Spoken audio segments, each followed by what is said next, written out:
Hey, it's Jerry at the Fledge. Welcome to another episode of Every Damn Day. And today on the show, we have our good friend Karla from Cranberry Lake Campgrounds. How you doing today, Karla? Good, Jerry. How are you? I am spectacular. I have been excited to talk to you since I don't know, maybe the 60th show. You said you were going to do this, and I'm so happy to see you today. Thank you. So we always start out with you telling us something about yourself and something about your project. And Well, yeah, I was born and raised in Southwest Michigan on Cranberry Lake, and I was so fortunate enough to live there my whole life until I went to college. And so I would spend a lot of time in the lake, around the lake, doing kids things. And then I went to Southwestern, went to Western, came up to Lansing because this was the big city where I wanted to be with all the diversity and the um, opportunities and the festivals and just neat things. So I started teaching up here. I've taught Head Start, taught a lot of swimming, taught at LCC, taught out in Holt, taught arthritis aquatics. My background is a lot in the aquatics. But I retired from teaching and I kind of inherited and purchased, excuse me, a campground. So that pretty much runs me all summer long for at least 6 months, kind of getting ready for the season and then running the season. And I don't have any children of my own, but I love helping kids. I love kids. I love the little ones. So that was my love of teaching when I taught elementary phys ed and taught a lot of swimming and taught parent infant, parent toddler swim class. So get those kids in the water. that's right. Makes their life safer, doesn't it? It sure does. It sure does. So your introduction has made me think of 100 questions, and I'm gonna go with the first one that popped in my head. What was Lansing everything you wanted it to be?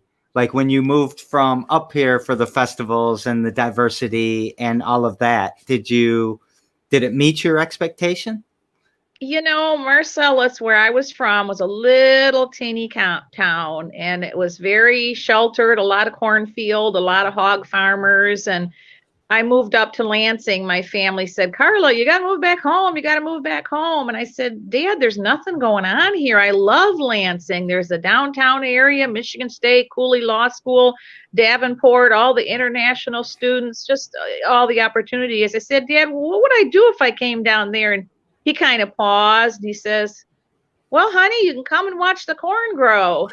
And I thought, well, it's like I want a lot more opportunities than that. And so, yes, I love the Lansing area. I've volunteered at the Common Ground, and when the Michigan Festival was the music festival, and just I love the dragon boat races down the river walk, and just so many neat things.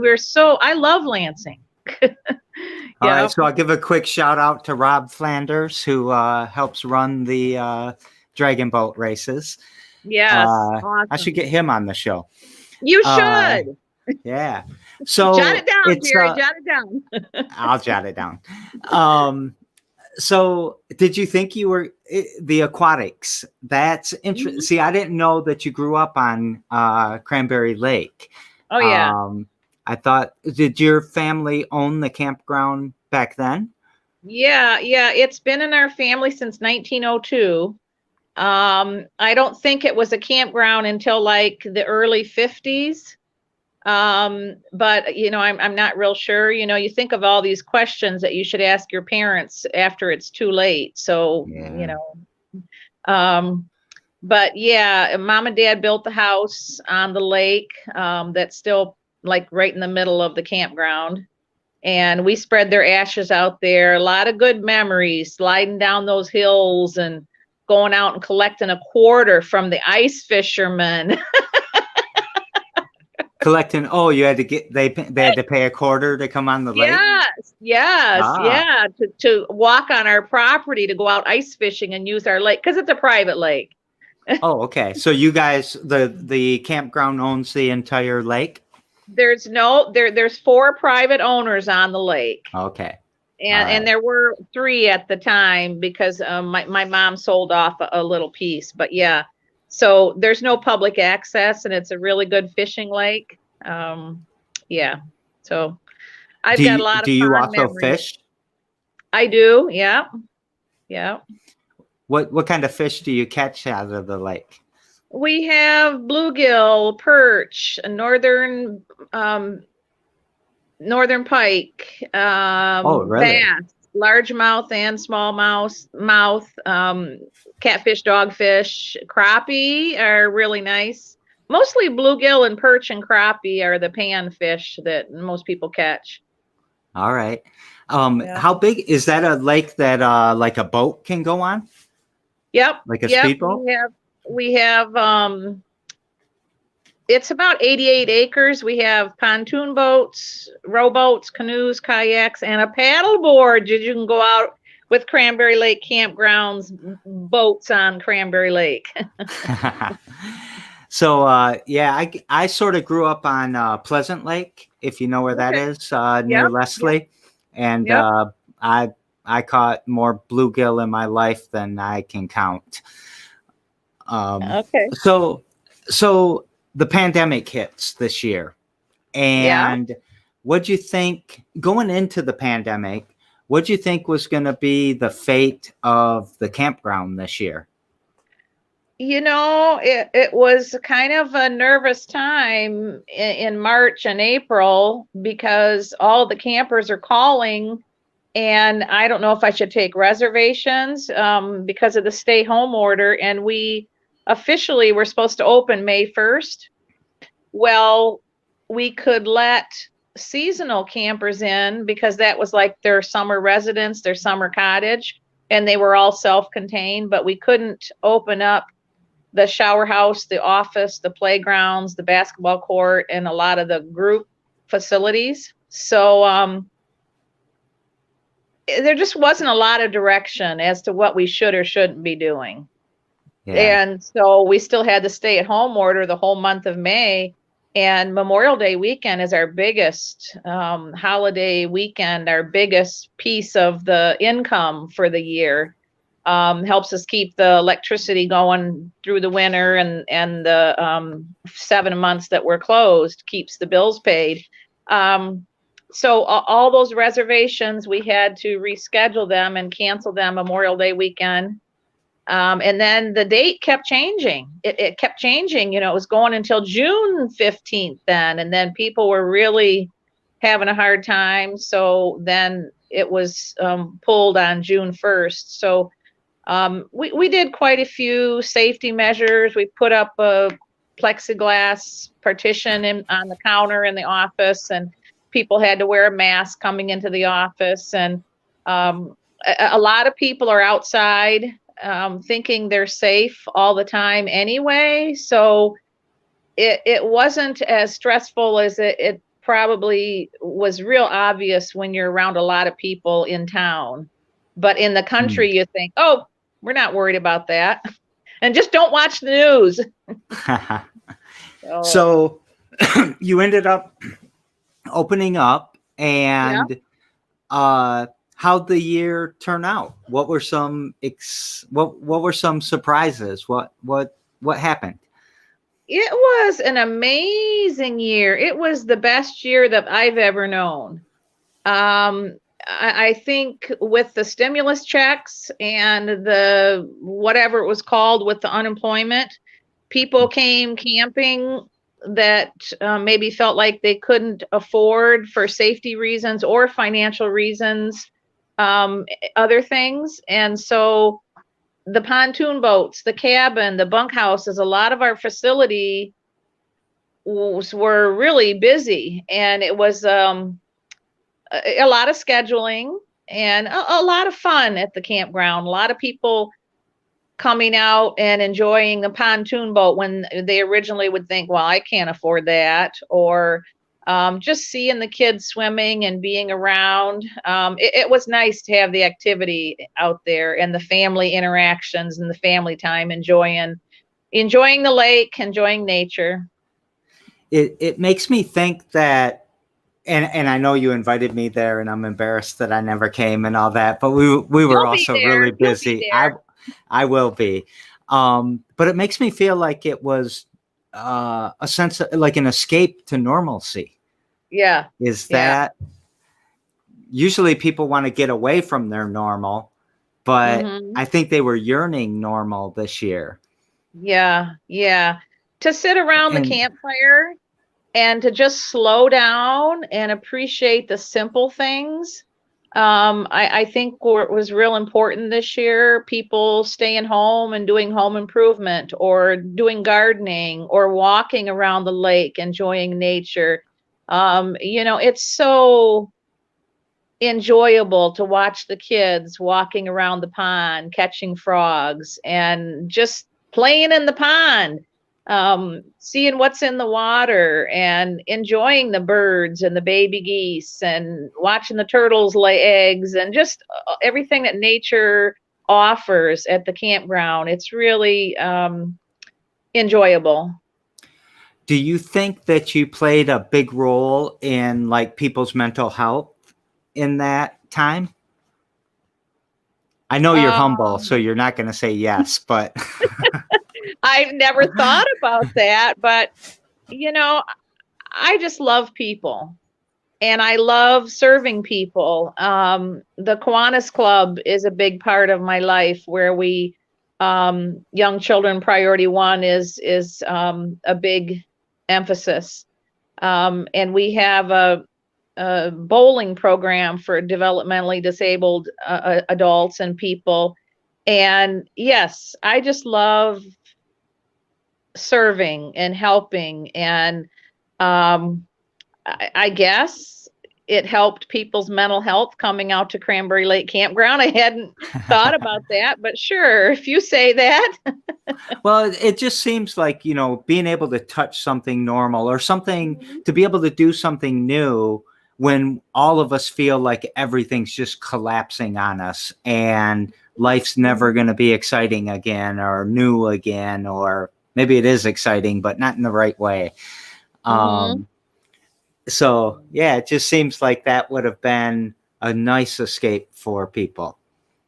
I love, I never know who's coming down the driveway. And I love the diversity that I have at the campground, but a lot of times it's people, I call them transitioning people, because their house is just burnt, because they were evicted from their home, because they lost their job, whatever the situation is. And they just need a little corner of the world to sit and relax and enjoy a campfire and have some peace and quiet and not have maybe disruptive neighbors or a stressful situation. So we actually have about 100 sites. And so I try really hard to put people next to people they will enjoy their company or not be too disruptive or distracted or whatever by their neighbors. Yeah. Everybody's in a clique, everybody's in a little clique. Yeah. And some people attract some things and other people attract other things, so it's nice that I can provide that for a little peace and quiet and contentment. I mean, I've had a lot of people transitioning. I had a 85-year-old gentleman living in a tent with his daughter, and he was on oxygen. And it felt good that I could at least give him a little piece of land to relax.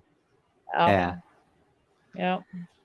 So in there's always these big myths about Al Capone being in Chicago and then he comes up to Michigan, and every lake I think has a story where Al Capone used to stay there in the summer or something. Did Al Mhm. Capone either ever stay at Cranberry? I'm sure he did. I'm sure he did. And there's an actual house, a ruined, like a basement rock formation where it was one of his hideouts. And I'm trying to think of the name of that area. It's pretty close to Cranberry. So I'm sure Yeah. he left his, I'm sure he left his footprints there around the Cranberry too. Yeah. I have no idea where that question came from, but it popped in my head that wasn't there something. So that's interesting, huh? Yeah, yeah. Has anybody famous ever stayed there? Or who's the Um, most famous just me. to you? I was going to say that. No, I can't think of anybody. My brother originally, my mom ran the campground until her MS got so bad, and I was really not that involved because I was up here in Lansing enjoying all the things that I was enjoying. And then it got too much for her, so she sold off a little piece of the property. And then my brother inherited it, and his family was running it for a while. And then when I retired from teaching, I went down there to help him, and he moved to Florida. so, Yeah, I heard about that. so I'm not sure, when my brother was running it, if I don't know, to me, people are people. I don't know who's famous. I mean, we're all famous, aren't we? I think so. That's Yeah, exactly what I think. We all got a role, we all have a place, yeah, and we all got something to do. yeah, yeah. So, before I ask you the big question about what you do every dang day, Dang um, day, yeah. yep. What would you say your mission is with Cranberry or with your overall? I know it's helping people. I know that's going to be in there somewhere. hmm hmm But what's your mission? What are you trying to do every day?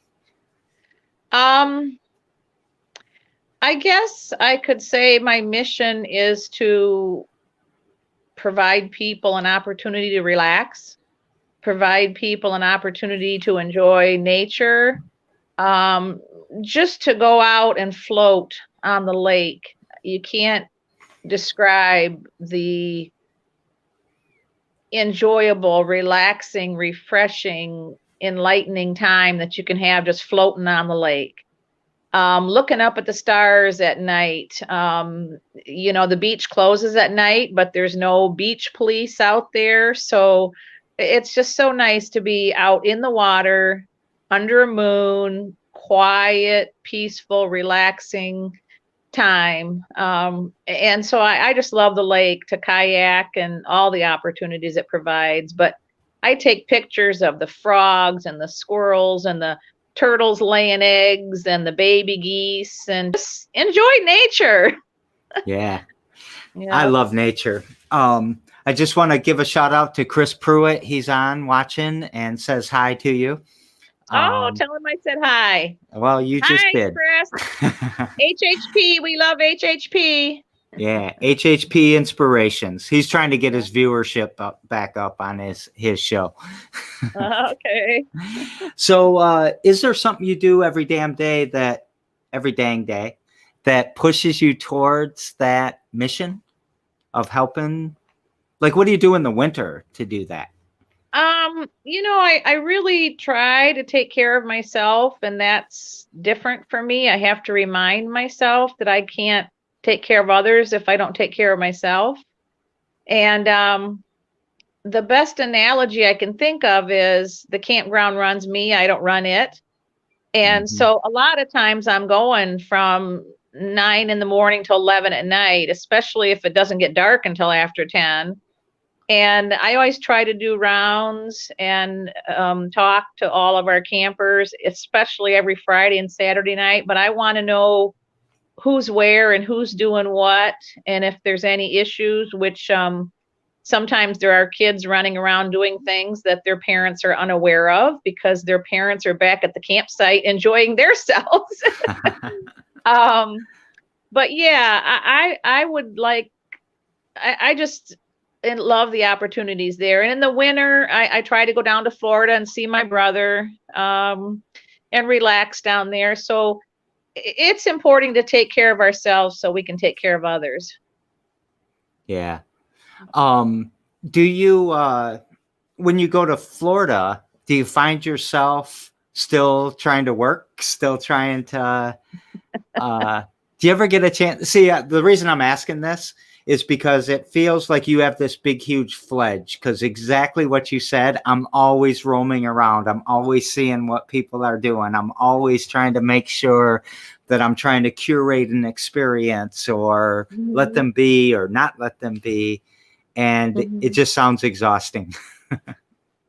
I a lot of times I was working 4 jobs. I would go from teaching to in the pool and to, doing a lot of things. And the phone is actually turned off at the campground, so that's kind of a good thing. But I post things on our Facebook page, and then we have a website. So I still try to keep up with our guests, our campground guests. But thank goodness I have like 6 months off. I mean, I'll get an adult coloring book and just sit in Florida in the sun and color. Or I love kayaking down the Weeki Wachee River and swimming with the manatees down there. That's where our house is in Weeki Wachee. So year round, people might want a campsite because they need a place to stay. But on my off months, I make it a little more difficult for people to not communicate with me, although they can through Facebook or our website. So I do try to take some time off because in the summer, yeah, I'm really on like every day, the whole 5 months, really 6 months to get everything set up and then to winterize everything. Yeah. So, before I go into the questions from the guests yesterday, how did you and I meet? When our church burnt, Unity, right around the corner, I came to the Fledge and my first response was, "What in the heck's going on here?" I was listening to the service, looking at all the paintings and looking at all the faces on the paintings and looking at all the artwork and thinking, well, this is a unique place. Must be a little diversity going on here. And then the more I got to know about the Fledge, the more I fell in love with it, with the opportunities that you provide and the welcoming spirit there, that everyone's welcome, and just how basic, but how ideal to have a mission to allow people to pursue their happiness.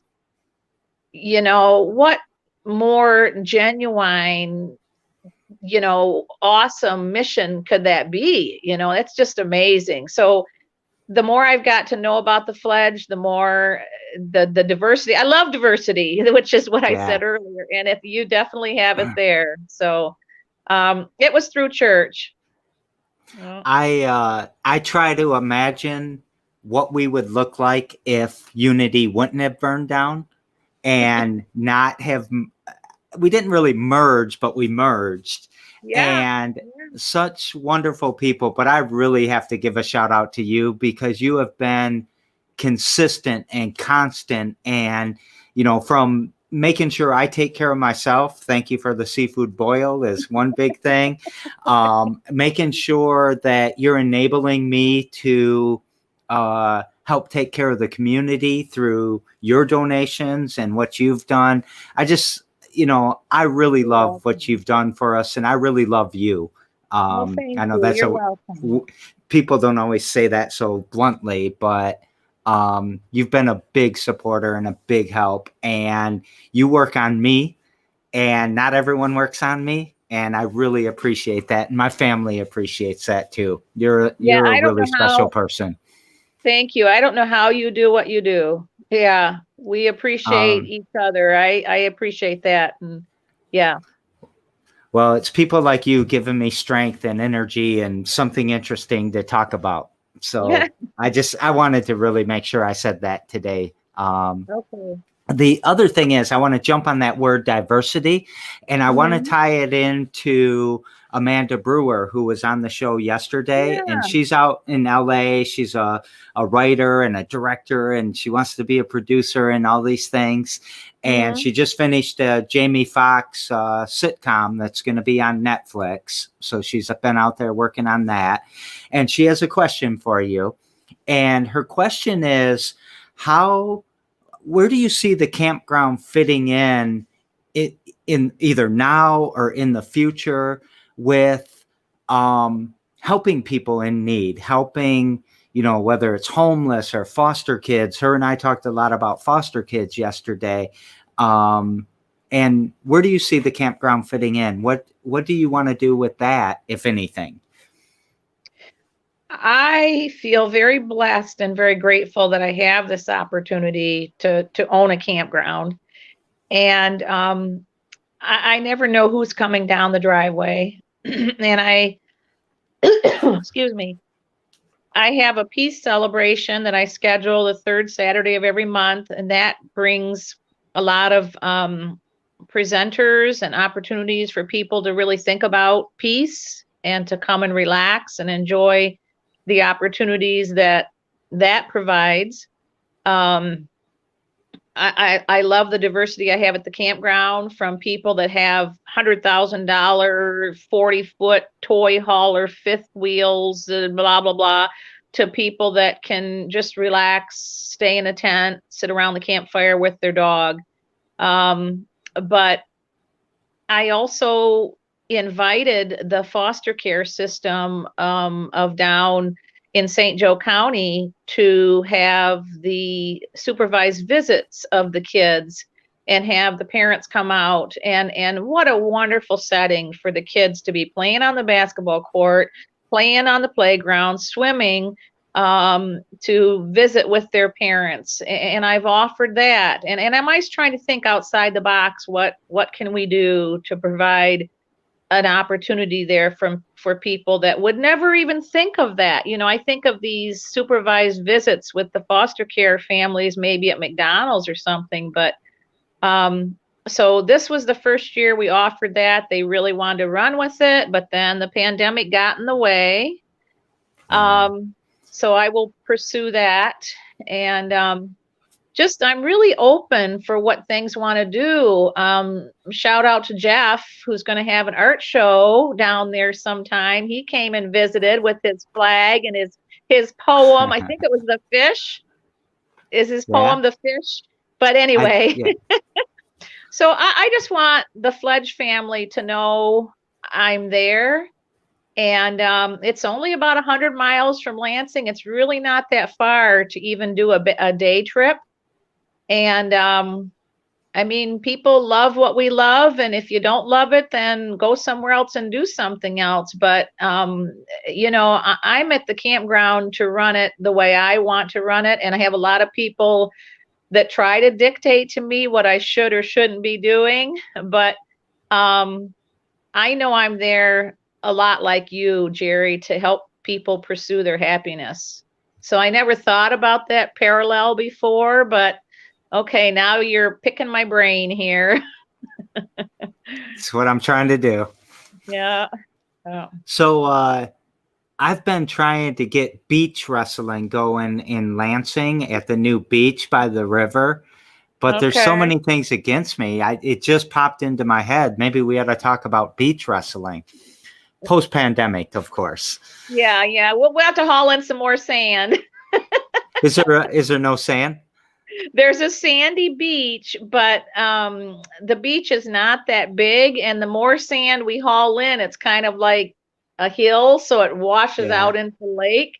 So we just hauled in three truckloads of sand and try to push it out, but the weeds come in, and the more people swim, the more you keep the weeds out. From way back when I remember my dad and mom in the 60s and 70s trying to keep the weeds under control. We've tried a lot of different things. So yeah. You probably don't have that.